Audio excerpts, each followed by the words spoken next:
আমন্ত্রণ সবাইকে road two democracy অনুষ্ঠানে আপনাদের সঙ্গে আছে আমি সাইফুল হক। এই অনুষ্ঠানটি জেডএসআরএমের সৌজন্যে শুক্র থেকে রবি এই 3 দিন এই সময় আরটিভিতে নিয়মিত সম্প্রচার হয়।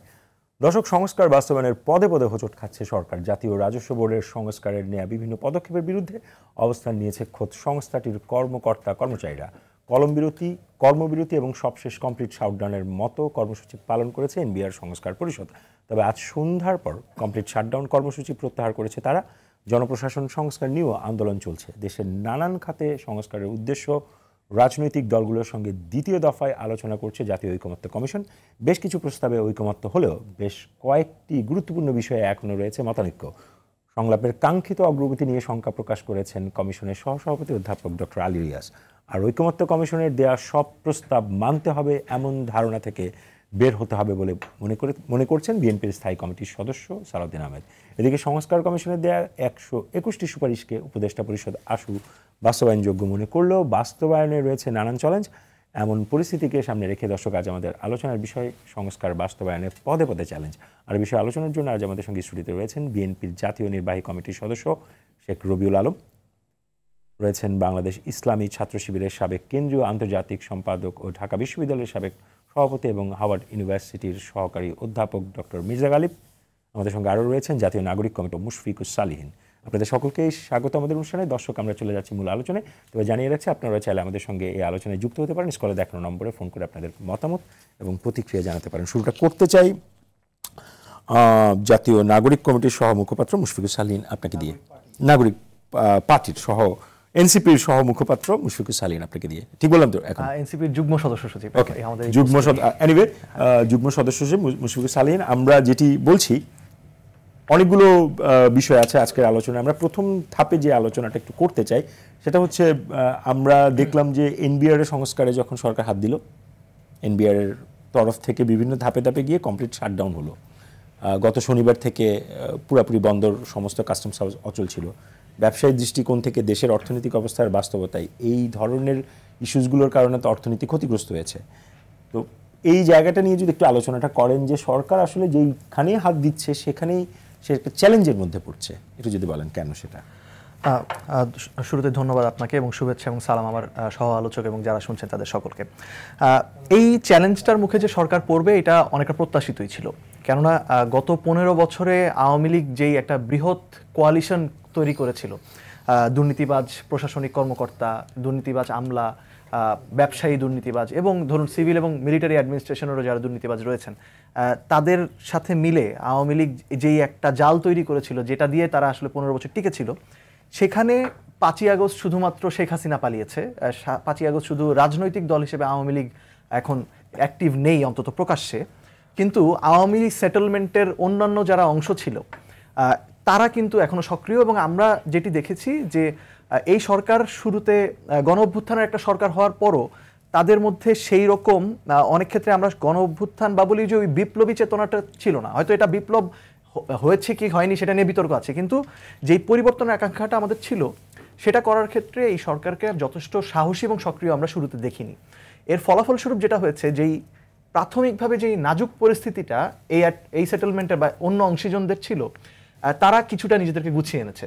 আমরা আসলে প্রশাসনের ভিতরে যারা 3টা নির্বাচন বলি, সেই 3টা নির্বাচনের দুর্নীতি বা নির্বাচন হাইজ্যাক করার ক্ষেত্রে যাদের ভূমিকা ছিল, সেই ব্যক্তিরা গত 15 বছরে যারা আওয়ামী লীগ রাজনৈতিক দল হিসেবে যে দুর্নীতি করেছে তার পাশাপাশি যারা সুবিধাভোগী ছিল, মানে একটা সময় যেহেতু আমরা দেখেছি যে 2018 পরে বিশেষ করে যে আওয়ামী লীগ যত না তার দলের উপর নির্ভরশীল, তার কর্মী বাহিনীর উপর নির্ভরশীল, তার চেয়ে বেশি প্রশাসনের উপর নির্ভরশীল ছিল, তার চেয়ে বেশি ব্যবসায়ী লুম্পেন যে ব্যবসায়িক গোষ্ঠী তাদের উপর নির্ভরশীল ছিল এবং আইনশৃঙ্খলা রক্ষাকারী বাহিনীর উপর নির্ভরশীল ছিল।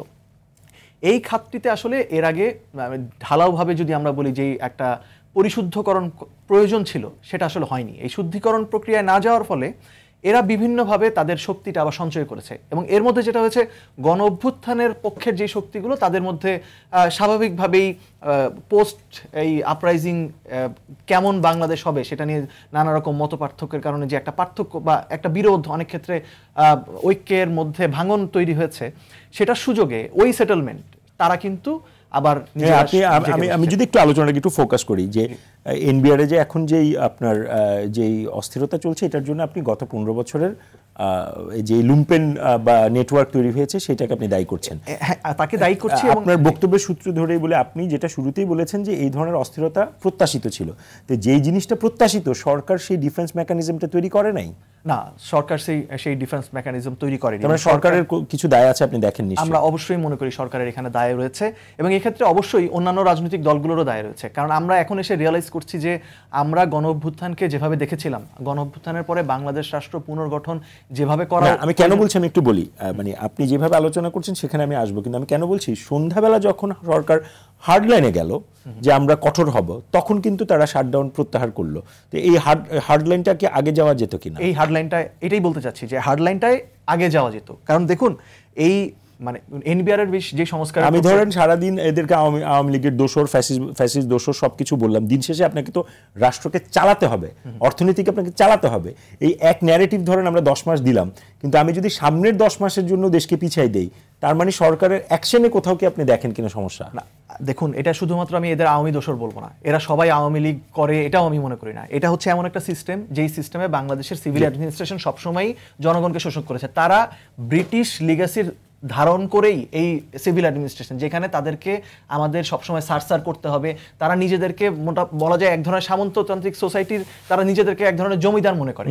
সেইটা তো আসলে ভাঙার জন্য কোনো প্রচেষ্টা সরকার করেনি। যখন দেখলাম যে ইনিশিয়েটিভগুলো নেওয়া হয়েছে, এনবিআরে যখন বলা হচ্ছে পলিসি এবং এক্সিকিউশনের ভাগটা আমরা 2 ভাগ করে ফেলবো, সেইখানেই তারা বাধা দিচ্ছে, কেননা এটা তাদের স্বার্থে আঘাত হানছে। সেই স্বার্থে আঘাত হানছে শুধুমাত্র আওয়ামীপন্থীদের না তো। এই সেটেলমেন্ট ধরুন আওয়ামী লীগ এখন অনুপস্থিত, নেক্সট ইলেকশনে যারাই নির্বাচনে জিতবে তাদেরকেই তারা সাপোর্ট দিবে নিজেদের টিকে থাকার স্বার্থে। এবং আমরা মনে করি রাজনৈতিক দলগুলো কেন এই গণঅভ্যুত্থানের এই সরকারের উপর কেন প্রত্যাশাটা বেশি ছিল, কারণ রাজনৈতিক দলগুলো অনেক সময় নিজেরা টিকে থাকার স্বার্থে, পরবর্তী নির্বাচনে জেতার স্বার্থে এদেরকে নিজেদের শত্রু বানাতে চায় না। যেই কারণে তারা এই সংস্কারগুলো করতে পারবে না। সরকার যখন অবশেষে আজকে দেখলাম যে 6 জনের বিরুদ্ধে ধরুন দুদক তদন্ত শুরু করেছে, যখন সরকার বলেছে তাদের ব্যাপারে একেবারে প্রশাসনিক ব্যবস্থা নেওয়া হবে, তখন আমরা দেখতে পাচ্ছি পিছু উঠেছে। তবে এখানে আমি আরেকটা জিনিস অ্যাড করি, কিছু কিছু ক্ষেত্রে আমাদের আশঙ্কা হচ্ছে এখানে কিছু রাজনৈতিক ইন্ধন রয়েছে। যেমনটা প্রশাসনে যখন সচিবালয়ে যখন আন্দোলনগুলো হলো, আমরা দেখলাম কি একটি রাজনৈতিক দলের প্রধান ব্যক্তির উপদেষ্টা একজন, তিনি আবার প্রশাসনের যেই একটি অংশের নেতৃত্ব দিচ্ছেন, সেটি যখন দিচ্ছেন তখন আমাদের আসলে প্রশ্ন তৈরি হয় যে সরকারকে কিছু ক্ষেত্রে বেকায়দায় ফেলার ক্ষেত্রে, ওই যে বললাম গণ অভ্যুত্থানের শক্তির মধ্যে যেহেতু ভাঙন তৈরি হয়েছে, কেউ কেউ সরকারকে নাজুক করতে, আমরা যে কাঙ্ক্ষিত পরিবর্তনটা চাই সেটা নট নেসেসারিলি অলওয়েজ পলিটিক্যাল গেইনের জন্য, সিস্টেমের চেঞ্জের জন্য। আমি আবার আসবো, আমি একটু যেতে চাই বিএনপির জাতীয় নির্বাহী কমিটির সদস্য শেখ রবিউল আলম। রোহে, একই প্রশ্ন, যে এনবিআরে যখনই হাত দিল তখনই একটা ব্যাকল্যাশ হলো, সরকার ঠিক কি করবে বুঝে উঠতে পারলো না। মাঝখানে যেটা হলো, দেশের অর্থনীতিতে আপনি যদি জানেন যে চট্টগ্রাম বন্দরে যদি অচল হয়, প্রায় 3,500 আপনার কন্টেনারের আপনার ট্রানজ্যাকশন ব্যাহত হয়, প্রায় 2,500-3,000 কোটি টাকার ক্ষতি হয়। তো এগুলো আমরা তো অনুমিত, এগুলো আমরা জানতাম, তো তারপরও ওই জায়গা পর্যন্ত আমরা এনবিআরকে বা এই আন্দোলনটাকে নিলাম কেন? না, ধন্যবাদ আপনাকে প্রিয় দুই সহ আলোচক এবং যারা এই মুহূর্তে আরটিভির সাথে যুক্ত আছেন। সংস্কার প্রয়োজন আছে, এখন এই সংস্কারগুলি অগ্রাধিকারের ভিত্তিতেও প্রয়োজন আছে, ধাপে ধাপে প্রয়োজন আছে, ধীরে ধীরে প্রয়োজন আছে, সঙ্গত রেখে প্রয়োজন আছে। এখন প্রথম হচ্ছে যে সংস্কার আমরা জাতি হিসেবে চাই, সব রাজনৈতিক দলগুলি একমত হয়েছি। এখন শুরুটা কোথার থেকে হবে? আমাদের শাসনতন্ত্র ধরেন, শাসন কাঠামো, আপনার যদি ওইভাবে বলেন প্রশাসনিক কাঠামো, ধীরে ধীরে এই সংস্কারটা আসতে হবে। সেটা না হলে মাঠ পর্যায়ে বা প্রশাসনিক এই লেভেলে এক্সিকিউট করাটা কঠিন হয়ে যাবে। কারণ আমাদের একটা প্রক্রিয়ার মধ্যে দিয়ে তো প্রশাসন কাঠামো বেড়ে উঠেছে, একটা প্র্যাকটিসও তাদের রয়েছে। আপনি ব্যাড প্র্যাকটিস বলতে পারেন, অনিয়ম বলতে পারেন, স্বজনপ্রীতি বলতে পারেন, দলীয়করণ বলতে পারেন, আছে। কিন্তু তার চেয়ে সব আগে প্রয়োজন রয়েছে যে অগ্রাধিকারটা চিহ্নিত করে সংস্কারটা কোথায় হতে হবে। কারণ যে সংস্কারই আপনি করেন না কেন, তা তো জনগণ কর্তৃক সমর্থন লাগবে, আর জনগণের সমর্থন তখনই থাকবে ওই সংস্কারের প্রতি যদি জনগণ কর্তৃক নির্বাচিত সত্তাকে জনগণ কর্তৃক নির্বাচিত সরকার থাকে। এখন প্রশ্নটা হচ্ছে জনগণ কর্তৃক নির্বাচিত একটা সরকার প্রতিষ্ঠিত করবার জন্য কিছু অন্তরায় গত 17 বছরে তৈরি হয়েছে। আমাদের প্রথম কাজ হবে যে একটা গ্রহণযোগ্য নির্বাচনের যে অন্তরায়গুলি আছে সেইগুলি সংস্কার আকারে আমরা কিছুটা একমতের ভিত্তিতে, যেগুলি একমত হওয়া যাবে না সেগুলি রাজনৈতিক দলগুলি ইশতেহার নিয়ে জনগণের কাছে যাবে, নির্বাচিত হয়ে এসে পার্লামেন্টে ঐক্যমতের ভিত্তিতে অথবা ধরেন মেজরিটির ভিত্তিতে সংস্কার করে রাষ্ট্র ব্যবস্থাপনার অঙ্গে প্রত্যঙ্গে সেগুলি পৌঁছায় দিতে হবে। সেটি যদি হয় তাহলে দেখবেন যে সব সংস্কার, ধরেন আমি একটু হাইপোথেটিক্যালি বলি, এখন ধরেন একটা নির্বাচিত সরকার আছে, সেই সরকারটা এনবিআর এর সংস্কারে হাত দিল, তখন যে পরিস্থিতি হতো আর এখন যে পরিস্থিতি হচ্ছে এর মধ্যে কি আপনি ফাঁক, মানে কিছুটা ফাঁক হবে? কারণ যখন রাষ্ট্রের এই প্রশাসন, এই জনগণ জানবে যে আমরা নতুন বাংলাদেশ গড়বার জন্য আমাদের কাঠামোগত কিছু সংস্কার আমরা করেছি, আমরা রাজনৈতিক দলগুলি সংস্কার হয়েছি, আমরা সরকার ব্যবস্থাপনায় সংস্কার এনেছি, আমরা ধরেন যে মেম্বার অফ পার্লামেন্টে যারা ওখানে উপস্থিত হয়েছে যারা জনগণের প্রত্যক্ষ ভোটে নির্বাচিত, সরকারের এই কাজগুলি করার জনগণের ম্যান্ডেট রয়েছে, জবাবদিহিতা রয়েছে, এবং রাষ্ট্রের কর্মচারীদের সরকারের কাছে জবাবদিহিতা রয়েছে এবং রাষ্ট্রের কল্যাণে নিবেদিত হওয়ার বাধ্যবাধকতা রয়েছে। এই মেসেজ যদি আপনি পৌঁছাতে না পারেন, সুযোগগুলো পেয়েছিল 53 বছরে, ধরেন কোন রাজনৈতিক দলকে কি আমরা খুব আমূল সংস্কার এই এনবিআর এর প্রসঙ্গে যদি বলি, আপনি আবার 53 বছরে পিছিয়ে গেলেন কেন 24-এর পরে এসে? 53 বছরে অনেক জরাজীর্ণতা ছিল, অনেক জরাজীর্ণতা ছিল। 53 বছর কিছু কিছু জরাজীর্ণতা ছিল, কিছু জায়গায় আমাদের ব্যর্থতা ছিল বিধাত আমরা নতুন করে শানিত হয়েছি। সেই নতুনই তো আপনার পদে পদে সমস্যা হচ্ছে। না, নতুনের আপনি কর্তৃপক্ষ পেলেন কোন? জনগণের কর্তৃপক্ষ তো লাগবে। ওকে, আপনি আসলেন, আপনার ধারণাটাই সংস্কার, আপনারটাই শিরোধার্য, জাতির জন্য, জনগণের জন্য, কর্মচারীদের জন্য, কর্মকর্তাদের জন্য, মিডিয়ার জন্য, এভাবে কেন ভাবছেন? ওটাতে মানুষকে সম্পৃক্ত করতে হবে। আমার বক্তব্য হচ্ছে যে আমরা যে একমত হয়ে দেশটাকে নতুন করে বিনির্মাণ করতে চাই, তাতে যদি স্টেক হোল্ডার যারা আছে তাদেরকে আপনি সম্পৃক্ত না করেন তাহলে তো এটা চাপিয়ে দেওয়ার মতো হবে। এখন মনে করছে চাপিয়ে দেওয়া হচ্ছে। এই মানসিকতা থেকে বের করে আনতে যদি হয়, অর্থাৎ সংস্কারটা যদি স্মুথলি করতে হয়, তাহলে আপনাকে নির্বাচিত সরকার এবং ধরেন জাতীয় ঐক্যমত অথবা ধরেন একটা জবাবদিহিমূলক সরকার ছাড়া আপনি সেটা পারবেন। ধন্যবাদ ভাই। ডক্টর মির্জা গালিব, আপনার কাছে আসতে চাই। প্রশ্ন না করে সরাসরি বাকি দুজনকে প্রশ্নটা আমি করেছিলাম যে এই যে পদে পদে হোঁচটটা খাচ্ছে এর পেছনের কারণ ঐতিহাসিক তো অনেক কারণ সালেহীন বলেছেন, আপনি বর্তমান সময়ের প্রেক্ষাপটে যদি বলেন কারণ। ধন্যবাদ আমাকে ইনভাইট করার জন্য। আমি রুবেল ভাইয়ের কথা শুনতেছিলাম খুব মনোযোগ দিয়ে, উনি খুব সুন্দর করে কথা বলেন। উনি আমার ঢাকা বিশ্ববিদ্যালয়ের বড় ভাই, so it's very nice to have him here. তো ওনার কথাকে আমি দুইভাবে পড়তে পারি, ধরেন যে দুইটা মিনিং করতে পারি। একটা মিনিং আমি পড়তে পারি যে আপনি আমাকে যে সমস্যা বলবেন আমি আপনাকে বলবো যে ডিসেম্বরে ইলেকশন দিয়ে দেন, সমস্যার সমাধান হয়ে যাবে। That's a very funny way. যদি আমি ওনার যেভাবে উনি বলতেছেন, বিএনপি ওইভাবে বলে নানান সময়। ফানি কেন? ওনার কাছে এটা ঠিক আছে না, এটা খুব কনসিস্টেন্টলি বলেন আর কি। এটা এরকম যে আমি আপনাকে 10টা প্রবলেম বলবো, উনি বলবেন যে সব প্রবলেমের সমাধান এই একটা। এটার কারণে খুব ফানি মনে হয়। আপনি জনগণের সম্পৃক্ততাকে কেন ফানি বলছেন? না রবিবার, আমি আসতেছি, প্লিজ আমি একটা কথা বলি আপনাকে, শুধু একটা। না, আমি আসতেছি। একটা বাক্য, যেখানে জনগণের সম্পৃক্ত না হলে এবং জনগণকে যদি সংস্কারের এই জায়গাটাকে সমর্থিত আকারে আনা না যায়, তাহলে যে কঠিন হয় সেটার প্রমাণ তো সরকার। না, আমি কেন আপনি এনবারই বাধার সম্মুখীন হলেন? কেন সচিবালয় আন্দোলন হচ্ছে? আমি আপনার বক্তব্যকে আমি দুইভাবে পড়তে পারি। একভাবে হলো যে আমি যাই বলবো আপনি বলবেন ডিসেম্বর ইলেকশনে দেন, এটা হলো একভাবে। আরেকভাবে হলো যে উনি আসলে বুঝতে চাচ্ছেন যে এই সরকার যখন সংস্কার প্রক্রিয়া বাস্তবায়ন করতে চাইতেছে তখন তার ম্যানেজমেন্ট স্কিলের ইস্যু আছে, তার কোঅর্ডিনেশনের ইস্যু আছে। এবং আমরা কেন একটা গণতান্ত্রিক সিস্টেমের মধ্যে যাই? কারণ একটা গণতান্ত্রিক সরকার ব্যবস্থার ইনভলভমেন্ট থাকে মানুষের সাথে, এবং বিভিন্ন জায়গায় ইনভলভমেন্ট থাকলে সে বেটার বুঝে কিভাবে মানুষ ডিল করতে হয়, সেই সফট স্কিল থাকে পলিটিশিয়ানদের। সেই জায়গা থেকে উনি আর্গু করতেছেন যে এখানে যদি পলিটিশিয়ানরা থাকতো তাহলে হয়তো তারা আরো বেটার ম্যানেজমেন্ট করতে পারত।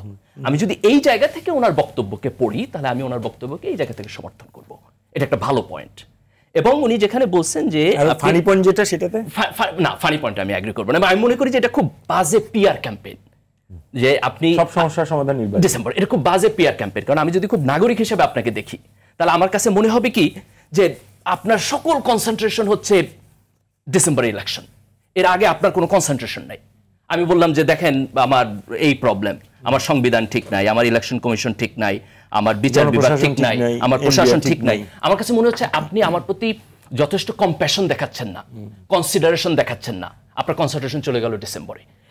এটা হচ্ছে রং মেসেজ, এটা ব্যাড পিআর ক্যাম্পেইন। কিন্তু ওনার কথার একটা মেরিট আছে, যে মেরিট আমি অ্যাগ্রি করি। সেই মেরিটটা হলো যে আমরা যখন সরকার পরিচালনা করতে যাচ্ছি তখন সেইখানে লিডারশিপের যে ম্যানেজমেন্ট এবং কোঅর্ডিনেশন ক্যাপাসিটি দরকার সেটা একটা পলিটিক্যাল প্রসেসের মধ্য দিয়ে তৈরি হয়। সেই প্রসেসের ঘাটতি আছে, ডেসপাইট অফ দ্য ফ্যাক্ট যেটা সালেহিন বলতেছে যে এখানে একটা ভেস্টেড গ্রুপ আছে, এখানে একটা লুম্পেন গ্রুপ আছে, আমি যেটা পরিবর্তন করতে চাইবো সেখানে ঝামেলা করবে, এগুলো অলওয়েজ থাকবে। কিন্তু আপনাকে এটা স্মার্ট ওয়েতে এটাকে করতে হবে। আমি যেমন একটা উদাহরণ দিই, বিএনপির 2001-এর যে গভর্নমেন্ট ছিল তখন ব্যারিস্টার নাজমুল হুদা বোধহয় উনি হচ্ছেন আপনার পরিবহন মন্ত্রী ছিলেন, তখন ওই যে 3 স্ট্রোক হুইলার এটা পুরাটা ঢাকা শহর থেকে উঠাই দিয়েছে এবং উনি কিন্তু খুব স্মার্টলি ম্যানেজমেন্ট করছিলেন, তখন কোনো আন্দোলন হয় নাই, যারা এটা ছিল তাদের অ্যাসোসিয়েশনের সাথে বসছেন, তাদের সাথে কোঅর্ডিনেশন করছেন। তো এই কথাটার আসলে মেরিট আছে যে আমরা কিভাবে এই সংস্কার করব, কিভাবে কোঅর্ডিনেশন করব, সেখানে পলিটিক্যাল পার্টিগুলোর সাথে অ্যাফিলিয়েশন থাকতে হবে, কিন্তু এই পুরো প্রক্রিয়াটাকে আমরা যেন শুধুমাত্র এই জায়গাতে নিয়ে না যাই সরলীকরণ করে যে আপনি একটা ইলেকশন দিয়ে দেন আগামীকাল সকালে সকল সমস্যার সমাধান হয়ে যাবে, এইখানে যেন না যাই, বরং আমরা যেন আরেকটু ডিপলি আলোচনা করি যে হ্যাঁ পলিটিক্যাল লিডারশিপের কোয়ালিটির কোশ্চেন আছে, কোঅর্ডিনেশন কোশ্চেন আছে, ম্যানেজমেন্টের কোশ্চেন আছে। এবং BNP as a bigger party, এখন তো বাংলাদেশে দেখেন আওয়ামী লীগ এবং বিএনপি লম্বা সময় এই দেশে ক্ষমতায় গেছে, তাই না? আওয়ামী লীগ ড্রপ আউট করছে, বিএনপি এখন বড় পার্টি, তাদের উচিত এখানে একটা গার্ডিয়ান সুলভ ভূমিকা পালন করে সরকারকে তাদের এই ক্যাপাসিটি অফার করা, if you need that I am here for you, আসো আমরা সবাই মিলে কাজ করি। এই গার্ডিয়ানশিপ ভূমিকাটা আমি বিএনপির কাছ থেকে দেখতেছি যে এটা মিসিং। ডক্টর গালিব, এইটা কি আপনার খুব টেরিবল জেনারেলাইজেশন হইলো কিনা যে আপনি বলতেছেন এটা মিসিং? এখন সেই ক্ষেত্রে কোন কোন ম্যাট্রিক্স আপনি মিসিং? আমি খুব স্পেসিফিক একটা ম্যাট্রিক্স দিই। ঐক্যমত্য কমিশনে আলোচনা করতেছে, রাইট? কোঅর্ডিনেশন কে করতেছে? গভর্নমেন্ট। আচ্ছা, বিএনপি আজকে পর্যন্ত জামাত বা এনসিপির সাথে আলাদা করে আলোচনা করছে? কেন করে নাই? জামাত তো তার জোটে ছিল, অথবা জামাতই কেন বিএনপির সাথে করে নাই? আপনি কেন ডক্টর ইউনূসের জন্য ওয়েট করতেছেন? আপনি তো পলিটিক্যাল পার্টি, আপনি তো জনগণের নেতা, আপনি তো দেশকে ভালোবাসেন, আপনি তো দেশের ভবিষ্যৎ দেখেন। Why not you guys sit together and discuss and come up with something? Why not? এই যে কাজটা হলো না, এই দায়িত্ব আপনি সকল রাজনৈতিক দলের দিবেন, কিন্তু বিএনপিকে বেশি দিবেন, কারণ বিএনপি বড় দল। বিএনপি বড় দল, আমাদের পারসেপশন, জনগণের পারসেপশন বিএনপি দাবি করে। তাহলে এই জায়গায় তার গার্ডিয়ানশিপ রোল আমি সিরিয়াসলি মনে করি যে আমাদের এই অগাস্টের বিপ্লবের পরে আমি এখানে পার্সোনালি নাগরিক হিসাবে, নট এ পলিটিক্যাল পার্সন, আমি যদি নাগরিকের জায়গা থেকে দেখি তাহলে আমি এখানে মিস করি এটা। ওকে, ধন্যবাদ। আবার একটু সালেহিনের কাছে আসতে চাই, সেটি হচ্ছে আমরা যদি জনপ্রশাসন এবং এনবিআর এর পরে যে রাষ্ট্রের মৌলিক সংস্কারের জায়গায় আসি, সেখানেও প্রফেসর আলী রিয়াজের বক্তব্যটা কিন্তু আমার মনে হয় আপনি নিশ্চয়ই খবরটা দেখেছেন। উনি বলছেন যে সংলাপে কাঙ্ক্ষিত অগ্রগতি নিয়ে উনি শঙ্কা প্রকাশ করেছেন। আমরা শুনছি যে কিছু কিছু জায়গায় একেবারে প্রায় সব দলগুলো একমত হচ্ছে, কিন্তু এখনো কিছু কিছু জায়গায় একমত হচ্ছে না। তো আসলে এই শঙ্কাটা উনি দেখছেন কোথায়? আমি এই বিষয়ে, আপনাদের দলের প্রতিনিধিরাও তো যাচ্ছে, কথা বলছে, বা আপনারাও গেছেন। হ্যাঁ, এই বিষয়ে যাওয়ার আগে আমি আগের বিষয়ে ছোট্ট একটা জিনিস অ্যাড করে দিই। সেটা হচ্ছে, দেখুন, গভর্নমেন্ট এখন রাজস্ব বোর্ডের ক্ষেত্রে যে পলিসিটা নিচ্ছে, এটা কিন্তু তাদেরকে নিতে হচ্ছে আইএমএফ এর শর্তের কারণে। সো এখানে গভর্নমেন্টের এক ধরনের বাধ্যবাধকতা রয়েছে। আপনি ইকোনমি রিকভার করার জন্য আপনার আবার আইএমএফ এর লোনটা অনেক প্রয়োজন। এর মধ্যে রাজস্ব খাতের কর্মকর্তাদের আসলে কিছুটা লেজিট কিছু কনসার্ন আছে। সেটা হচ্ছে তারা আশঙ্কা করছে যে এখানে রাজস্ব খাতের কর্মকর্তাদের প্রাধান্য না দিয়ে এখানে প্রশাসন ক্যাডার চলে আসবে, এবং এই অ্যাডমিন ক্যাডার নিয়ে কিন্তু অসন্তোষটা অন্যান্য 25 ক্যাডারের মধ্যে আমরা দেখেছি। সো অ্যাডমিন ক্যাডার ধারাবাহিকভাবেই বাংলাদেশের শুধুমাত্র আধিপত্যটা, সেটা এবং পলিটিক্যালিও তারা খুবই ডমিনেটিং একটা সিচুয়েশনে রয়েছে, এবং তাদের যারা অবসরপ্রাপ্ত তারাও সেটার মানে এই লিগাসিটা তারা কন্টিনিউ করে যান। সো এইখানেও কিন্তু একটা বিষয় রয়েছে। এবং আমি জাস্ট একটা জিনিস অ্যাড করবো, আমার কাছে মনে হয় অবভিয়াসলি এই গভর্নমেন্টের সেই ক্যাপাসিটি অভাব রয়েছে, বাট যে পলিটিক্যাল ক্যাপাসিটির কথা আমরা এক্সপেক্ট করি যে আসলে পলিটিশিয়ানদের থাকবে, তাদের সেই ক্যাপাসিটি থাকলে ইন্টেনশনটা আছে কিনা, এবং তাদের রাজনৈতিক মেরুকরণ বা হিসাব নিকাশ মেলানোর জন্য সেটা সবসময় তাদের জন্য সুবিধাজনক কিনা, এটা নিয়ে প্রশ্ন থেকে যায়। যে কারণে ক্যাপাসিটি না থাকলেও, বা ক্যাপাসিটি না থাকলে আমি বলবো না, তুলনামূলক হয়তো কম ক্যাপাসিটি থাকলেও আমরা এই গভর্নমেন্টের কাছ থেকে এই সংস্কারগুলো চাই। কেননা আমাদের অতীত অভিজ্ঞতা আমাদেরকে বলে রাজনীতিবিদদের মাধ্যমে, মানে প্রথাগত রাজনৈতিক সালেহিন এরকম কিনা যে ধরেন আমরা আপনাদের নেতার বক্তব্য শুনেছি একজনের যে কেউ পার্টি মানে গভর্নমেন্ট ফর্ম করতে পারে। এটা আমরা এই ডিসকাশনগুলো করার সময় ধরেই নেই কেন যে বিএনপি পার্টি ফর্ম করবে, বা যে কোনো ধরনের এনসিপি যদি সরকার গঠন করে, ফর এক্সাম্পল এনসিপি যদি সরকার গঠন করে, তাহলে কি সংস্কার নিয়ে যাবে না? ধরুন এনসিপি, আমি যুক্তিটা এভাবে আমি একজন এনসিপির সদস্য হিসেবে, ধরুন আপনি সরকার গঠন করলেন, আমি এনসিপির সদস্য হিসেবে বলি, আমাদের পক্ষে, আমাদের ধরুন আজ থেকে 1 বছর আগে আমার পক্ষে যেভাবে করে প্রশাসন ক্যাডারের বিরুদ্ধে কথা বলা সম্ভব ছিল, এখন আমার জন্য রিস্কি। কারণ হচ্ছে এখন আমার ভবিষ্যতে আগামী ইলেকশনে যেতে হবে। এখন আগামী ইলেকশন তো নিয়ন্ত্রণ করার ক্ষেত্রে একটা বড় ভূমিকা রাখবে বা পরিচালনা করার ক্ষেত্রে বড় ভূমিকা রাখবে অ্যাডমিন ক্যাডার। তখন আমার মধ্যে কিন্তু একটা ডিলেমা তৈরি হবে, আমি কি ওনাদেরকে এতটা শত্রুতা তার সাথে করব যে উনি অ্যাজ এ অ্যাডমিন কার্ডের একটা ইউনিট হিসেবে যদি নির্বাচনে আমাদের এগেইনস্টে রোল প্লে করে, যেটা আমাদের আপনারা শব্দগুলো মিলে তো সেখানেই যাচ্ছেন যে এই ধরনের হেজিমনি ভাঙার জন্য। এক্স্যাক্টলি। কিন্তু এখন সমস্যাটি যেটা হচ্ছে, যেটা রাইটলি গালিব ভাই বলেছেন, যে আসলে যখন বড় রাজনৈতিক দলগুলো এক্ষেত্রে অনেক ক্ষেত্রে সহায়ক ভূমিকা পালন না করে কিছু ক্ষেত্রে বলবো যে উল্টো সমস্যাজনক রোল প্লে করে বা বলবো যে সহায়ক ভূমিকা কাজ করে না, সেইটা ভাবে যদি বলি, তাহলে আমাদের মতো যারা উদীয়মান রাজনৈতিক শক্তি তাদের জন্য কাজটা কঠিন হয়ে যায়। তারপরেও কিন্তু আমরা বলে যাচ্ছি, ধরেন এবার একটু অবজেক্টিভ আলোচনা, আমরা একটা চার্ট করি, আমাদের চার্টে আমরা কিছু মেট্রিক্স দিলাম যে ধরেন বিএনপি, এনসিপি, জামাত, এই তিনটা দল এই গত 10 মাসে কোন দলটা এমন কোন কাজ করেছে যেটা জনগণের জন্য অসুবিধাজনক, আমরা করি। ধরেন এনসিপি কোন কাজটা করেছে যেটা জনগণের সুবিধা হয়েছে, অসুবিধা হয়েছে। জামাত কোন কাজটা করেছে যেটা জনগণের সুবিধা হয়েছে, অসুবিধা হয়েছে। বিএনপি কোন কাজটা করছে যেটা জনগণের সুবিধা হয়েছে, অসুবিধা হয়েছে। আমরা একটা চার্ট করি। হ্যাঁ, সেই চার্টের আলাপে আপনি যদি করেন, আচ্ছা, যদি আমি চার্টের আলাপে যাই তাহলে আমি যদি বলি তাহলে জিনিসটা ব্যালেন্স আলোচনা হবে। এনসিপি সংস্কারের ক্ষেত্রে সংস্কারের ব্যাপারে, আচ্ছা, সংস্কারের ব্যাপারে আলোচনা, যে এই আলোচনাটা পরবর্তীতে যদি আপনি করেন আর কি কখনো করে দেখেন আপনারা এই ক্ষেত্রে। আচ্ছা, আমি তাহলে সংক্ষেপে যদি বলি, আমি মনে করি 5 আগস্টের পরে, আচ্ছা আপনি এনসিপি বাদ দেন, জামায়াত এবং বিএনপি গত 10 মাসে এমন কোন কাজটা করছে যার ফলে জনগণের আকাঙ্ক্ষার প্রতিফলন ঘটে নাই এবং অসুবিধা হয়েছে? আমি চেষ্টা করব অবজেক্টিভ থেকে বলা। সেটা হচ্ছে, আমি মনে করি 5 আগস্টের পরে বাংলাদেশের রাজনীতিতে এমন একটা পরিস্থিতি ছিল যেখানে সকল রাজনৈতিক পক্ষ একসাথে কাজ করার মতো একটা মানসিকতা ছিল, কিন্তু এটা প্রথম নষ্ট করেছে জামাতের অনলাইন উইং। জামাতের অনলাইন যে জামাতের বিশেষ করে শিবির, এবং এখান থেকে আরেকটা গোত্র একটা গুরুত্বপূর্ণ ভূমিকা রেখেছে, এক্স শিবির, যারা হয়তো এখন জামাতের সাথে যুক্ত না কিন্তু এখন এক্স শিবির। এই ব্যক্তিদের আমরা দেখেছি যে এই গণ অভ্যুত্থানে, যেখানে অবশ্যই ডানপন্থীদের একটা বড় ডানপন্থীদের একটা বড় অংশগ্রহণ ছিল, তার পাশাপাশি কিছু লিবারেল ব্যক্তিদেরও অংশগ্রহণ ছিল, কিন্তু সেই জায়গায় আমরা দেখেছি যে এইখানে ভারসাম্যপূর্ণ অবস্থানটুকু বা পারস্পরিক সহাবস্থানের জায়গায় না যে একপাক্ষিকভাবে বামপন্থী প্রগতিশীল এদেরকে সবাইকে শাহবাগী ব্রডার টার্মে ফেলে এক ধরনের এই যে ঐক্যটা, এই ঐক্যের মধ্যে একটা অংশকে এবং আপনি বলছেন জামায়াতের এখানে ওনাদের প্রথম ভূমিকাটা ছিল, যেমন ধরুন টেম্পো স্ট্যান্ড। ওকে, না মোটামুটি বুঝলাম। এখন একটু যদি বিএনপি কে করা হয়েছে, পরবর্তীতে এটাতে বিএনপি জয়েন করেছে, এটাতে এনসিপিও জয়েন করেছে। ফ্যাক্ট, মানে সত্য কথা হচ্ছে এনসিপিও জয়েন করেছে। এর ফলে এখন যেটা হচ্ছে, অনলাইনে আমরা যেটা দেখছি সেটার একটা রেজাল্ট আমরা জাতীয় রাজনীতির মধ্যে দেখছি। পারস্পরিক অবিশ্বাস, একে অপরের ইন্টেনশন নিয়ে প্রশ্ন তৈরি হচ্ছে। বিএনপি মনে করছে এনসিপি জামাত পলিটিক্সে এগুলো ভেরি নরমেটিভ থিং, পলিটিক্সে এগুলো থাকবে। এই mistrust, this is the beauty of politics. না, এটা আমি লিটারেচার থেকে আমি আপনাকে বলতে পারি। পলিটিক্যাল কালচারে আপনার মানে আমাদের এইটুকুতে এগ্রি করা দরকার ছিল যে আমরা বিলো দা বেল্ট আমরা হিট করব। আপনি যখন বললেন যে সরাসরি জামায়াতের বা এক্স শিবিরের অনলাইন উইং এই প্রথম এই আপনি নেতিবাচক মানে কন্টেন্ট অ্যানালিসিস আপনি এদেরকে পরিবেশটা নষ্ট করছেন। এবার যদি বিএনপির ক্ষেত্রে আসি, বিএনপির ক্ষেত্রে আমরা যদি বলি একেবারে 5 তারিখেই যখন বিএনপির শীর্ষ নেতৃত্বের সাথে জাতীয় সরকার গঠন করার আলাপ করা হলো, বিএনপি সেই জাতীয় সরকার করেনি। বিএনপি 3 দিনের মাথায় নয়াপল্টনে একটা জনসমাবেশ করেছে এবং তারা 3 মাসের মধ্যে নির্বাচন দাবি করেছে। সেটাই আসলে বিএনপির যে মনের কথা ছিল, সেটা পরবর্তীতে আমরা এখন বুঝছি। পরে যখন এই জায়গায় ঠিক এই জায়গায় পজ রেখে এনসিপিটাও বলুন, এনসিপিতে একটু যদি বলেন। হ্যাঁ, সেই জায়গা থেকে আপনার পরবর্তীতে আমি এনসিপিতে যদি আসি, বিএনপিটা পুরোটা বুঝলাম। আমরা এনসিপির বিএনপি আমরা মনে করি যে বিএনপি, যেটা ভাই যেমনটা বলছেন, বিএনপি যতটা সহযোগিতামূলক ভূমিকা পালন করতে পারতো, যেই সহযোগিতা, ওকে ফাইন আমি বুঝে গেছি। আপনি এনসিপির এখানে মূল ভূমিকা হয়েছে এনসিপির অনভিজ্ঞতা। এনসিপি এক ক্ষেত্রে শুরুতে আমি যদি বলি যে অন্যান্য রাজনৈতিক দলগুলোকে, আমি যদি ডিসেম্বর জানুয়ারি মাস পর্যন্ত অন্যান্য রাজনৈতিক দলগুলোর উপর, বিশেষ করে বিএনপি জামাতের উপর এক ধরনের, এনসিপি না মানে অভ্যুত্থানের সাথে যারা ছিল তারা ভরসা রেখেছিল। কিন্তু এই জায়গায় রাজনীতি যে আসলে একটা ডিফারেন্ট বল গেম, এটা আন্দোলন করা এবং রাজনীতি করা, সংগঠন করা, নিজের মেসেজিং দেওয়া, মানে এই ক্ষেত্রে আমরা মনে করি যে এইখানে অনভিজ্ঞতাটা এনসিপির একটা বড় সমস্যা তৈরি করেছে। আরেকটা হয়তো করেছে, সেটা হচ্ছে অনেক ক্ষেত্রে এনসিপি আনপ্রেডিক্টেবল ছিল। যেই আনপ্রেডিক্টেবিলিটি হয়তো এনসিপির ইন্টেনশনের ব্যাপারে অনেকের মনে প্রশ্ন তৈরি করে থাকতে পারে। এটা এই এনসিপির এই ঘাটতিগুলো সংস্কারের ওভারঅল প্যারাডাইমের মধ্যে কোনো ইফেক্ট করেছে কিনা সেটা আমি পরে শুনবো। আমি একটু, আপনি যে কন্টেন্ট অ্যানালিসিসটা করলেন, আমি মির্জা গালিবের কাছে আসবো, একটু রেডি থাকেন। রবি ভাই, মোটামুটি 10 মাসে বিএনপি কি কি অসুবিধা করেছে জনগণের আমি বোঝার চেষ্টা করলাম সালেহিনের কাছ থেকে।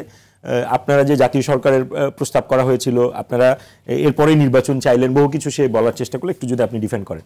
জাতীয় সরকার তো অন্তর্বর্তীকালীন সরকার, সরকার। মনে রাখা দরকার রাষ্ট্রে একটা নির্বাচিত সরকার থাকা বাধ্যতামূলক।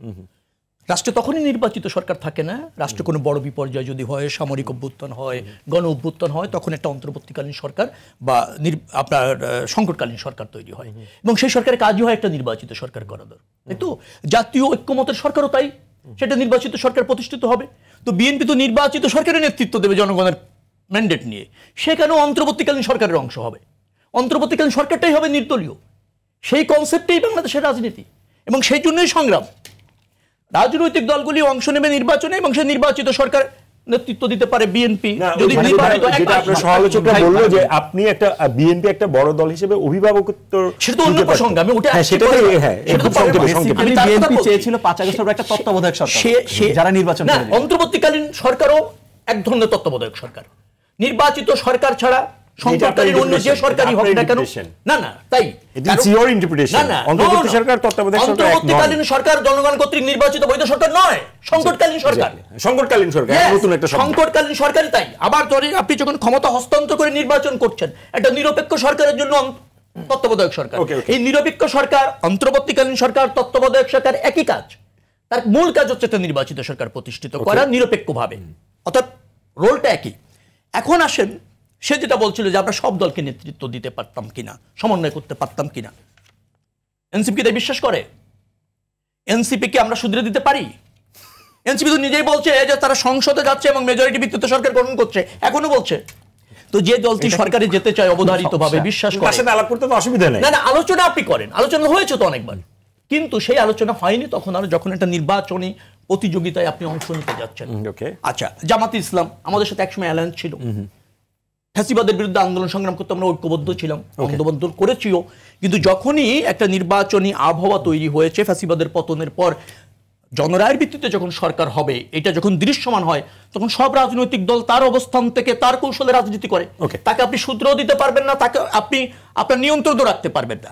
আমরা যেটা করেছি, ধৈর্য ধরেছি, বৃহত্তর পরিসরে এই অন্তর্বর্তীকালীন সরকারকে সহযোগিতা করছি, সংস্কারের বিষয় আসছেন সবার আগে অনুধাবন করেছি, জাতির কাছে 31 দফা অঙ্গীকার করেছি। 10 মাসে কোনো আপনারা এমন কিছু করেছেন যেটা জনগণের আকাঙ্ক্ষার বিপক্ষে কিছু করেছেন? আমরা বৃহত্তর জনগণকে সাথে নিয়ে জনসমর্থন নিয়ে সরকারকে সমর্থন দিচ্ছি। আমাদের রাজনৈতিকতে কি করণীয় আছে সেটা জনসম্পর্কে তুলে ধরছি, এবং জনগণকে আশ্বস্ত করে আগামী নির্বাচনে জনগণের রায়ের ভিত্তিতে ক্ষমতায় যেতে চাইছি। রাজনৈতিক দলের কাজই তো তাই। রাষ্ট্র ব্যবস্থাপনায় তো আমি না, রাষ্ট্র ব্যবস্থাপনা আছে নিরপেক্ষ সরকার, তার দায়িত্ব রয়েছে জনগণকে সুশাসন প্রতিষ্ঠিত করতে। আমি একটু ডক্টর গালিব আপনার কাছ থেকে শুনতে চাই, আপনাদের বিরুদ্ধে যে অভিযোগটি করলো যে 5 আগস্টের পর অনলাইনে শিবির এবং এক্স শিবিরের এরাই আসলে জাতীয় ঐক্য বিনষ্ট করার ক্ষেত্রে, এটা উত্তরটা যদি কুইক দেন আমাদের বিরতিতে যেতে হবে, অনেক দর্শক আপনাকে শুনছে। দেখেন, আমি ছাত্র শিবির রাজনীতির সাথে জড়িত ছিলাম, আমি জামাতের মুখপাত্র হিসেবে তো কথা বলতে পারি না। আপনি শিবির বলেছেন, এক্স শিবির। আপনি যদি অনলাইনে যান তাহলে আপনি দেখবেন যে এখানে কিছু টক্সিক এনভায়রনমেন্ট আছে, যে আপনি একটা মন্তব্য করছেন আপনাকে গালাগালি করতেছে। যেমন আমি করলে সামটাইম বিএনপির লোকেরা সঙ্গে গালাগালি করে, আওয়ামী লীগের লোকেরা এসব গালাগালি করে, এটা খুবই নর্মাল এবং কমন। এটাকে খুব স্পেসিফিকলি যে শিবিরের প্রতি আঙ্গুল দেওয়া হয়, এটা আসলে কেন দেওয়া হয়? সবাই এক্সপেক্ট করে যে শিবির অত্যন্ত ভদ্র, তারা কখনোই গালি দিবে না। কিন্তু গত 15 বছরে অনলাইনে যে অ্যাটিটিউড, এর মধ্যে শিবিরের ছেলেরাও 2-4টা গালি দেয়। তো এটা তাদের সাইকিতে এত বেশি লাগে, তারা মনে করে যে শুধু শিবিরই করে আর শুধু শিবিরই করে। তো এটা আসলে একটা পার্সপেক্টিভ, এটা সবাই করে। আপনি দেখবেন যে যারা বিএনপির অ্যাক্টিভিস্ট তারা বলবে তার বিরোধীরা গালি দেয়, যারা আওয়ামী লীগের অ্যাক্টিভিস্ট তাদেরকে দেখবেন তার বিরোধীরা গালি দেয়, এনসিপি বলবে তার বিরোধীরা গালি দেয়। এটা একটা কালচার হয়েছে, এবং এই কালচারটা ভালো না। আমাদের এখান থেকে কিছুটা বের হয়ে আসা উচিত। আমাদের অনলাইন অ্যাক্টিভিজমের ক্ষেত্রে আমাদের আরেকটু সবার ডিসেন্সি থাকা উচিত। তবে এটা মানে শুধু একটা গ্রুপের দিকে যে আঙ্গুল তোলা, আমি মনে করি না এটা ফেয়ার। এখানে আমি মনে করি এটা শুরু হয়েছে শিবির থেকে, কিন্তু এটা পরে পার্টিসিপেট করেছি আমরা সবাই।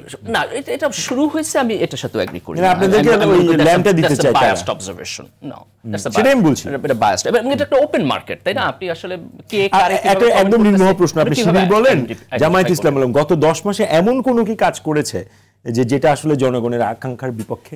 জামাত ইসলামকে আমি একটা জায়গায় ক্রেডিট দিব, সেটা হচ্ছে ঐক্যমত্য কমিশনের সাথে সংস্কারের যে প্রস্তাবের আলোচনা, সেখানে যদি আপনি দেখেন তাহলে আপনি দেখবেন যে জামাত খুব আন্তরিকতার সাথে তাদের প্রস্তাবগুলো বিবেচনা করছে, এবং মোস্ট অফ দ্য প্রস্তাবের ক্ষেত্রে তারা পজিটিভ। এই জায়গায় I will give them the credit. আর কোথাও ডিসক্রেডিট? ডিসক্রেডিটের ক্ষেত্রে আমি বলবো যে জামাত বিএনপির সাথে জোটে ছিল, বিএনপি এবং জামাতের মধ্যে তারা পারস্পরিকভাবে আরও বেশি আলাপ আলোচনা করবে এবং এই রাজনৈতিক এজেন্ডাগুলোকে একটা কালেকটিভ জায়গা থেকে দেখবে। এই জায়গায় আমি জামাতের পারফরমেন্সকে ডিসক্রেডিট দেব। ধন্যবাদ। আপনারা তিনজনে অবজেক্টিভ পারফরমেন্স দিয়েছেন, আমরা আরও এরকম অবজেক্টিভ কথা শুনবো বিরতির পরে। দর্শক, জেডা স্যার নিবেদিত আওয়ার ডেমোক্রেসি অনুষ্ঠান নিচ্ছে ছোট বিরতি, আমাদের সঙ্গে থাকুন একটু। দুলা ভাই, ইঞ্জিন ঠিক না থাকলে গাড়ির যেমন কোনো ভরসা নাই, ভালো রড না হইলে বাড়ির কোনো ভরসা নাই, দুইটাই বিপজ্জনক। তো কোন রড কিনবো? কেন জেডএসআরএম 25 বছরের পথ চলায় নিরাপদে রাখার প্রত্যয়ে। দর্শক বিরতি পর আবারও স্বাগত জেডা স্যার নিবেদিত রোড টু ডেমোক্রেসি অনুষ্ঠানে। আপনাদের সঙ্গে আছে আমি সাইফুল হক। আজ আমাদের আলোচনার বিষয় সংস্কার বাস্তবায়নে পদে পদে চ্যালেঞ্জ। আমরা আবারও ফিরছি আলোচনায়। মুশফিক সালিহুন, সেকেন্ড রাউন্ডটা আপনাকে দিয়ে শুরু করতে চাই।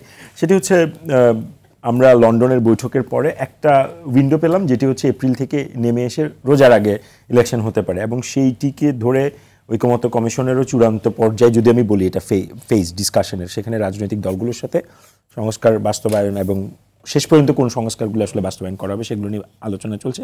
কিন্তু প্রফেসর আলী রিয়াজের যে আজকের বক্তব্য সেটি হচ্ছে যে কাঙ্ক্ষিত অগ্রগতি নিয়ে আসলে শঙ্কা উনি প্রকাশ করছেন। তো দুটো প্রশ্ন, প্রথম কথা হচ্ছে শঙ্কার কারণ, আর দ্বিতীয় কথা হচ্ছে এই ফেব্রুয়ারিকে যদি আমি ধরে আগাই তাহলে এই সমস্ত শঙ্কা কাটিয়ে আমরা আসলে কোন দিকে যাচ্ছি? প্রথমত শঙ্কার কারণটা আমার কাছে মনে হয় যে ডক্টর আলী রিয়াজ যেটা বলেছেন, ঐকমত্য কমিশনের শুরুটা খুব প্রমিজিং ছিল। কারণ শুরুতে যখন 70 অনুচ্ছেদ নিয়ে আলোচনা হলো, আমরা দেখলাম যে মোটামুটি সব দল কিছু কিছু জায়গায় ছাড় দিয়ে হয়তো একটু আপনার নোট অফ ডিসেন্ট যোগ করেই একটা ঐকমত্য পৌঁছানো গেল। কিন্তু বিশেষ করে গত সপ্তাহে এসে আমাদের কাছে মনে হলো যে আলোচনা স্টল হয়ে যাচ্ছে, একই জায়গায় আলোচনা ঘুরপাক খাচ্ছে, মেয়াদ এবং হচ্ছে এনসিসি, মেয়াদ, এনসিসি, আপার হাউস, পিআর, এই জায়গাটাতে। এবং আমরা দেখছি যে মানে একটা বিষয়ে সিদ্ধান্ত না নিতে পারে পরেরটাই যাচ্ছে, এবং কোন এক ধরনের গোলকধাঁধার মধ্যে ঘুরপাক খাচ্ছে। আমি ঐকমত্য কমিশনের এই আলোচনাগুলো খুব আগ্রহ নিয়ে দেখি, কেননা আমার কাছে মনে হয় যে আগামী বাংলাদেশ কেমন চলবে এটা এক ধরনের সংসদের মতো, এবং সেই সংসদ টাইপের এই ফোরামটা ডিসিশন নিচ্ছে যে আগামী বাংলাদেশে আমাদের রাষ্ট্রটা কিভাবে পরিচালিত হবে এবং গেমের রুলটা কেমন হবে। এইখানে সমস্যাটা যেটা তৈরি হয়েছে সেটা হচ্ছে ঐকমত্য কমিশন ঠিক করেনি আসলে কিসের ভিত্তিতে কখন আমি আসলে একমত হতে পারবো। যে আসলে 30টা রাজনৈতিক দলকে নিয়ে আপনি বসেছেন, সব রাজনৈতিক দল একমত হবে এই প্রত্যাশা নিয়ে নিশ্চয়ই ঐকমত্য কমিশন মানে জার্নি শুরু করে, যে 30টা রাজনৈতিক দল একটা বিষয়ে দরকার হওয়ার কথা নাই। এবং কিন্তু যেটা এই ঐকমত্য কমিশনের সকল দলের যেই মেন্টালিটি নিয়ে আসা প্রয়োজন ছিল সেটা হচ্ছে এবং একটা গুড ফেথ নিয়ে আসা দরকার ছিল যে মেজরিটি যেদিকে যাচ্ছে আমরা রিজিড থাকবো না কোনো বিষয়। এবং সবচেয়ে গুরুত্বপূর্ণ যেই বিষয়টা ছিল সেটা হচ্ছে দেখেন একটা লজিক্যাল আর্গুমেন্ট হবে আমার কেন বিএনপি এনসিসি চায় না, বা কেন বিএনপি সাংবিধানিক এবং সংবিধিবদ্ধ প্রতিষ্ঠানে নিয়োগগুলো একটা এরকম সর্বদলীয় ফোরামের মাধ্যমে চায় না। এটার আমার কিছু স্পেসিফিক আমাদের আর্গুমেন্ট প্রয়োজন ছিল যে এটা কিভাবে নির্বাহী বিভাগের ক্ষমতাকে বাধাগ্রস্ত করে, এটা কিভাবে প্রধানমন্ত্রীর রাষ্ট্র পরিচালনাকে বাধাগ্রস্ত করে। বিএনপি বলেনি, এগুলো বিএনপি বলেনি, বিএনপি জাস্ট বলেছে যে এটা সরকারের ক্ষমতা কমাবে। আমরা তো মনে করি সরকারের এই ক্ষমতাটা থাকার দরকার নেই, সরকারের এই ক্ষমতাটা কমাই প্রয়োজন। এবং আজকে আমরা এসে কি দেখলাম, শেষ পর্যন্ত এসে মনে হচ্ছে একটা দল এবং তার সাথে ওই দলের জোট সঙ্গী বা রাজনীতিতে মিত্র এরকম দু একটি দল ছাড়া বাকি সবাই একমত। কিন্তু ঐকমত্য কমিশন এই বোল্ড কথাটা বলতে পারছে না যে একটা আপনারা চলুন আমরা এই বিষয়ে একটা ডিসিশন নেই। এবং এই জায়গায় আরেকটা জিনিস দেখুন, সেটা হচ্ছে যে এই ঐকমত্য কমিশন বিএনপি যেমন বলছে যে আমরা আইন করে এমন একটা আইন করব যে আইনের মাধ্যমে এই সংখ্যাগুলো দূর হবে, যাতে একটা গ্রহণযোগ্য উপায়ে নির্বাচন কমিশন ইত্যাদি হয়। ঐকমত্য কমিশন আজকে কিছুটা কিন্তু নিজেদের পজিশন থেকে সরে এসেছে। প্রথমে তারা এনসিসি থেকে সরে সাংবিধানিক এবং সংবিধিবদ্ধ প্রতিষ্ঠানে আসলো, তারা এটা ফরমেশনটা বদলানোর পর আজকে বলছে অন্তত, অনেক দল এটা বলেছে অন্তত নির্বাচন কমিশন এবং মহা হিসাব নিরীক্ষক ও নিয়ন্ত্রক এই দুটো পদে যাতে সর্বদলীয় ঐকমত্যের ভিত্তিতে একটা ডিসিশন হয়। বিএনপি তারপরে বলছে আমরা এটা মানবো না। তাহলে না মানলে বিএনপির বলা উচিত ছিল আইনটা আপনি কি রকম করবেন, যেই আইনের মাধ্যমে পরবর্তীতে এই এনশিওর করতে পারবেন একটা ফেয়ার ইয়া হবে। এবং এরপরে আসুন ধরুন আপার হাউস পিআর, বিএনপি বলছে যে আপার হাউস পিআর হলে এই পিআরটা খুব অদ্ভুত পিআর, এই পিআরটা হচ্ছে নিম্ন কক্ষে। আচ্ছা, বিএনপি কি বলেছে মোটামুটি আমি বিএনপির কাছ থেকে শুনি, বিএনপি ডিফেন্স থেকে শুনি। রবি ভাই, আপনি ধরিয়ে দিলেন সূত্র যে আপার হাউসের পিআর এর ক্ষেত্রে এবং এই দুটোর ক্ষেত্রে বিএনপির যে রিজার্ভেশন, এই রিজার্ভেশনটা একটু যদি শুনি আমরা। আচ্ছা, আপার হাউস বা দ্বিকক্ষ বিশিষ্ট পার্লামেন্ট, তো এটা বিএনপি তো প্রথম বলেছে, এটা সংস্কার কমিশনের প্রস্তাব। প্লিজ, আচ্ছা, এখন এই যে দ্বিকক্ষ বিশিষ্ট পার্লামেন্ট যেটা আমাদের হবে, আপার হাউজের কথা বলা হয়েছে যে আপার হাউজের রোলটা কি হবে এখনো নির্দিষ্ট হয়নি, তাদের কার্যপরিধিটা কি হবে। সেই কার্যপরিধিটা যদি এমন হয় যে যেটা সরকারের নীতি নির্ধারণী কোনো ক্ষেত্রে সেটা একান্তভাবে আপনার খুব জোরালো ভূমিকা পালন করে, তখন সরকারের রাষ্ট্র ব্যবস্থাপনায় তাকে তো ক্ষমতা দিতে হবে। আপনি রাষ্ট্র ব্যবস্থাপনায় যদি সরকারের কোনো ক্ষমতা না থাকে তাহলে তো রাষ্ট্র ব্যবস্থাপনা করতে পারবে না।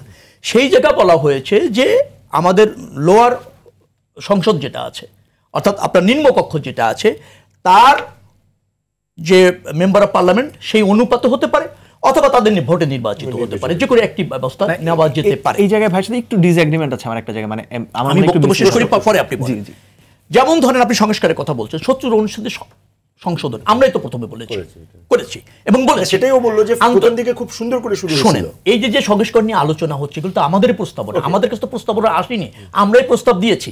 যেমন ধরেন দল নিরপেক্ষ সরকারের অধীনে নির্বাচন হবে মেয়াদ শেষে, গণতন্ত্রের জন্য আমরা সবাই একমত হয়েছি।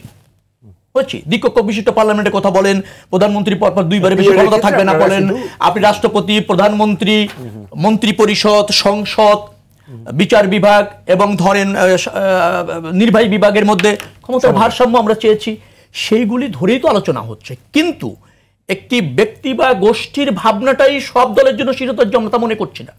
আমরা মনে করছি যে আমরা রাষ্ট্র ব্যবস্থাপনায় আমাদের যে দৃষ্টিভঙ্গি, এই জায়গাগুলি সংস্কার হলে বাংলাদেশের রাষ্ট্র ব্যবস্থাপনায় জনগণের অংশগ্রহণটা নিশ্চিত হবে। কিন্তু আমরা দেখতে পাচ্ছি কিছু অবান্তর প্রস্তাব আছে যেগুলি যাদের জনসমর্থন নেই, আমি একটা বাক্য দিয়ে শেষ করবো, জনসমর্থন নেই, সাংগঠনিক কাঠামো নেই, তারাও ক্ষমতায় অংশ হওয়ার জন্য কিছু সংস্কার অবান্তর ভাবে নিয়ে আসা হয়েছে, যেটা জনগণের ক্ষমতায়নের জন্য যথেষ্ট নয়।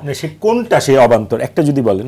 যেমন ধরেন আপনি উচ্চ কক্ষের কথাই বললেন, উচ্চ কক্ষে যদি আপনি পিআরের ভিত্তিতে করেন তো আপনি ভোট পেলেন কয়টা, আপনার সাংগঠনিক কাঠামো কি, আর আপনার ওই জায়গায় আপনার কাছে জবাব দিয়ে থাকবে মেজরিটির ভিত্তিতে নির্বাচিত সরকার, সেটা গণতন্ত্রের জন্য শুভকর কিনা।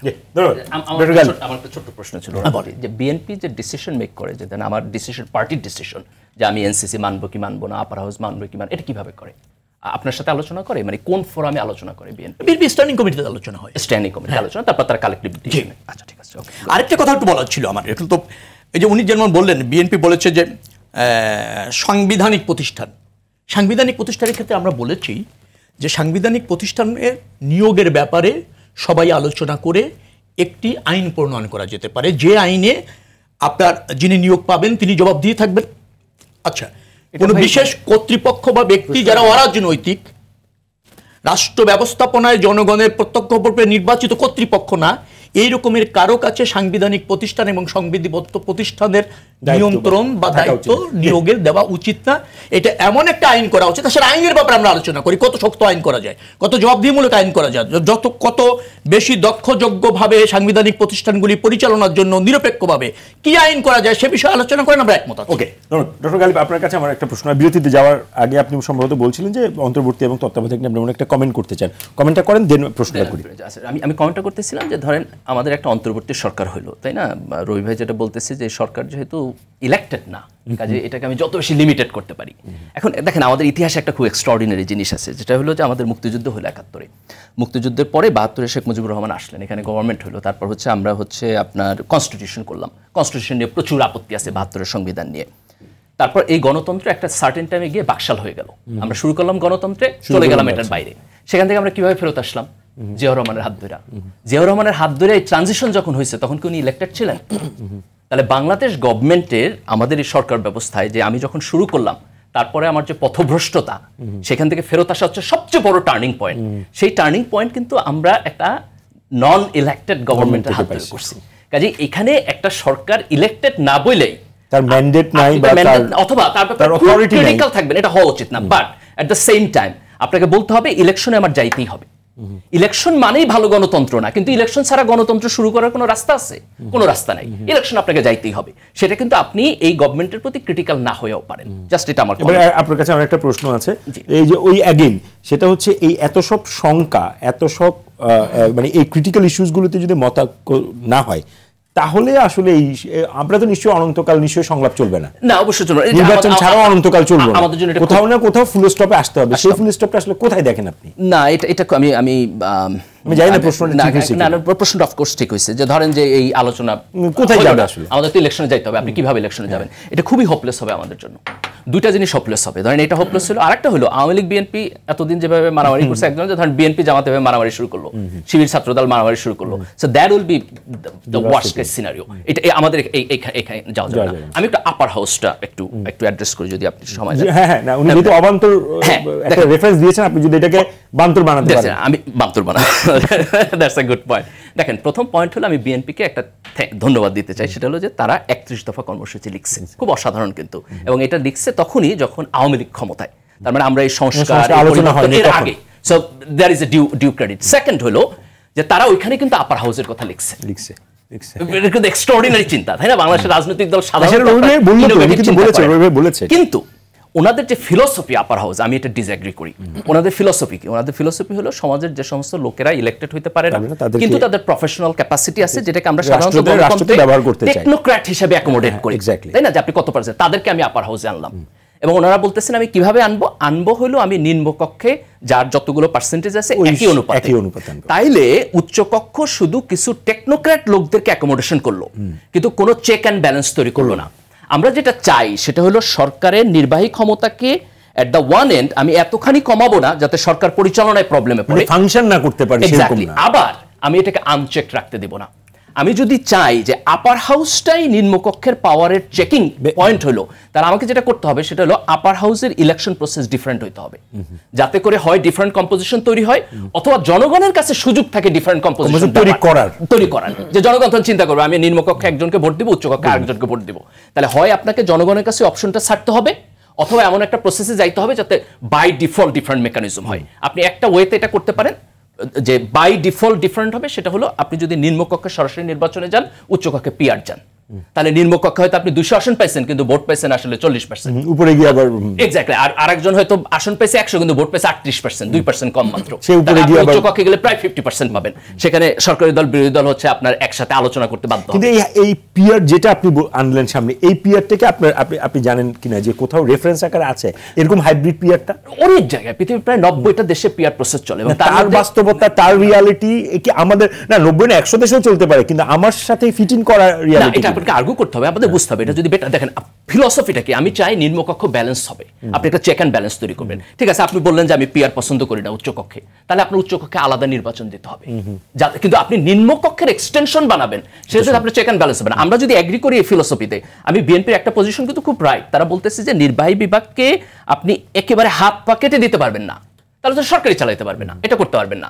কিন্তু আপনি নির্বাহী বিভাগকে কোনো চেক অ্যান্ড ব্যালেন্স পারবেন না। আমরা 17 বছর শেখ হাসিনার অভিজ্ঞতার মধ্যে দিয়ে আসছি, আমরা একটা ট্রমার মধ্যে আছি। ট্রমা কি? যে সরকারের হাতে পাওয়ার থাকলে সে হাসিনা হয়, সরকারের হাতে পাওয়ার থাকলে বিএনপিও হাসিনা হয়ে যাব। এটা হলে উনিও পছন্দ করবেন না, উনিও ওনার পার্টির হেট করবেন, তখন বলবেন যে না এটা তো আমি চাই না, তাই না? উনিও তো দেশের ভালোবাসেন, উনিও তো চান যে আমরা একটা ভালো জায়গায় চাই, উনি তো এটা চান না যে ওনার পার্টি ফ্রাঙ্কেস্টাইন এটা হইলে সব এনশিওর হবে না। কিন্তু আর কি ওয়ে আছে আপনার হাতে? আপনি ব্যালেন্স তো লাগবে আপনার কোনো না কোনো ভাবে। এখন কোশ্চেন হলো what is the best way to do that balance? আপনি অল্টারনেটিভ প্রপোজাল দেন। ঠিক আছে, আপনি বলেন যে উচ্চকক্ষে আমি পিয়ার না, তাহলে আমি আলাদা ইলেকশন দিই। আলাদা ইলেকশন দিলে কি হবে? জনগণের সামনে সুযোগ থাকবে, সে ডিফারেন্ট পার্টির উচ্চকক্ষে পাঠাতে পারে। কিন্তু আপনি যদি বলেন এরকম কি কনক্লুশনে, আমরা কনক্লুশন তো আমরা টানতে চাই না, মানে এরকম কি একটা হাইপোথিসিস তৈরি হয় কিনা যে বিএনপি সেই জায়গাগুলোতে একমত হচ্ছে যেখানে সে আসলে কমফোর্ট জোনটা পাচ্ছে? না, আমি এভাবে বিএনপিকে ভিলিফাই করব না, আমি এভাবে বিএনপিকে ভিলিফাই করব না, কিন্তু আমি বলবো যারা বিএনপির এগেইনস্ট এই কাউন্টার ডিফেন্স গুলো আনছে তারাও কমফোর্ট জোন আনতে পারে। কিন্তু দেখেন বিএনপি একটা বড় পার্টি, আমি বিএনপিকে ভিলিফাই করব না। আমি মনে করি তারাও দেশপ্রেমিক পার্টি, তারাও আসবে, আমরা একসাথে আলাপ আলোচনা করব। আমি যেখানে প্রথমে ঐক্যমত চাই সেটা হলো যে আমি নিম্নকক্ষের এই যে নির্বাহী ক্ষমতা, যিনি প্রাইম মিনিস্টার, তার দল নিম্নকক্ষে মেজরিটি, তিনি সবকিছু নিয়োগ দিতেছেন, আমার একটা ব্যালেন্স দরকার। আমি চাই উচ্চকক্ষটা ব্যালেন্স হোক। এই ফিলোসফিতে আগে এগ্রি করি, আসেন এগ্রি করার পর এবার আসেন উচ্চকক্ষে ব্যালেন্স কিভাবে হবে সেটা দিয়ে আলোচনা হবে। আমি বলতেছি পিআর একটা ওয়ে, আপনার যদি পিআর পছন্দ হয় আপনি আরেকটা ওয়ে আনেন। আমার কোনো স্পেসিফিক প্রসেসের ব্যাপারে ব্যালেন্স চাই, আমি চাই উচ্চকক্ষ। এবং এখানে আরেকটা জিনিস, বিএনপি এনসিসি কে কেন সাপোর্ট করতেছে না? তারা বলতেছে যে তো আমরা যেটুকু শুনলাম এনসিসি থেকে আসলে ওটা আউটই হয়েছে, এটা ডিসকাশন থেকে আউট হয়ে গেছে। তাহলে আপনি উচ্চকক্ষে পিআরে গিয়ে তারপর হচ্ছে আপনি এই মনোনয়নগুলো উচ্চকক্ষে দিয়ে দেন, তাহলে আপনার ইলেক্টেড মেম্বাররাই উচ্চকক্ষে যাবে, কিন্তু সেখানে পার্সেন্টেজ ডিফারেন্স হবে। আমরা শেষ রাউন্ডে খুব সংক্ষেপে জুলাই চার্টারের ইস্যুস নিয়ে আজকে এনসিপির পক্ষ থেকে একটা বলেছে, তারাই নাহিদের বক্তব্যটা যেটা আমরা দেখলাম যে তারা নিজেরাই এটা একটা ঘোষণার একটা সিদ্ধান্ত নিয়েছে। তো আমরা তো শুনছিলাম যে এই সংস্কারের ওখানে আলোচনা একটা জুলাই সনদ তৈরি হবে, তো আসলে সেই সনদ কতখানি? আচ্ছা, ওই জায়গায় যাওয়ার আগে আমি ভাইয়ের খুব কাছে একটা সংক্ষেপে, প্রশ্ন we have করতে চাই, very ছোট্ট short করে বলি। time. সেটা হচ্ছে আমার কাছে মনে হয় যেই কথাগুলো বিএনপি বলছে যে সাংবিধানিক প্রতিষ্ঠানগুলোতে আইনের মাধ্যমে করবে, এটা সাংবিধানিকভাবে এটাকে যদি করা হয়, সংবিধানে যদি রাখা থাকে, তাহলে আমি কোনো সমস্যা দেখি না। এবং আমার কাছে মনে হয় যে উনি যেটা বললেন, আশঙ্কা করলেন যে আপার হাউসকে এমন কি ক্ষমতা দেওয়া হচ্ছে, আপার হাউসের কোনো বিল অ্যাপার্ট ফ্রম যে প্রপোজাল রয়েছে, শুধুমাত্র কনস্টিটিউশন যদি আপনি সংশোধন করতে চান, সেইখানে আপার হাউসের উপর নির্ভর করবে। কিন্তু কোন বিলের ক্ষেত্রে আপার হাউস সর্বোচ্চ রিভিউ করতে পারবে, কোনো ভেটো পাওয়ার নেই। সো আপার হাউসকে এমন কোনো ক্ষমতা দেওয়া হয়নি। এই ক্ষেত্রে বিএনপির আশঙ্কাটি অমূলক বলে মনে হয়। আর জুলাই সনদের জায়গায় যদি আসি, জুলাই সনদ আর জুলাই ঘোষণাপত্র দুটো আলাদা জিনিস।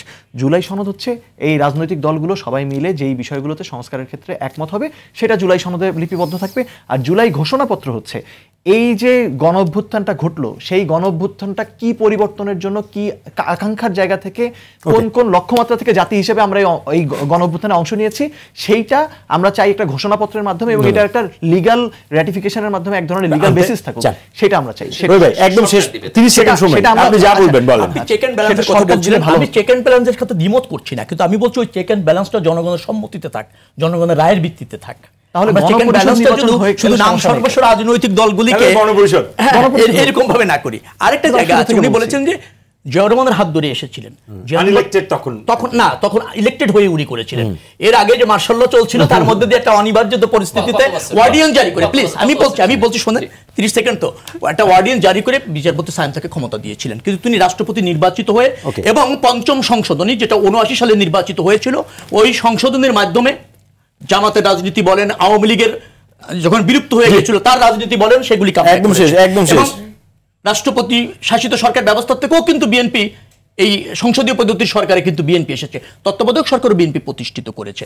আমি বলছি যে বাংলাদেশের সংবিধানকে গণতন্ত্রের জন্য এবং জনগণের শাসন নিশ্চিত করবার জন্য বিএনপি সব সময় কিন্তু সংবিধানকে জনগণের প্রয়োজনে ব্যবহার করেছে, দলের স্বার্থে বা দলের প্রয়োজনে ব্যবহার করে। ডক্টর গালিব, একদম শেষ মন্তব্য। আমি মনে করি যে আমরা যদি জাস্ট এই পাওয়ার ব্যালেন্সটাতে এগ্রি করি এবং দেন কিভাবে করা যায় এটা নিয়ে আলোচনা করি, তাহলে এই ডেডলকটা কাটানো সম্ভব। ধন্যবাদ সকলকেই। দর্শক, জেরুসালেম রোড টু ডেমোক্রেসি আজ এখানেই শেষ করছি। এ পর্যন্ত সবাই ভালো থাকুন, সুস্থ থাকুন, আর আরটিভির সঙ্গেই থাকুন। ধন্যবাদ।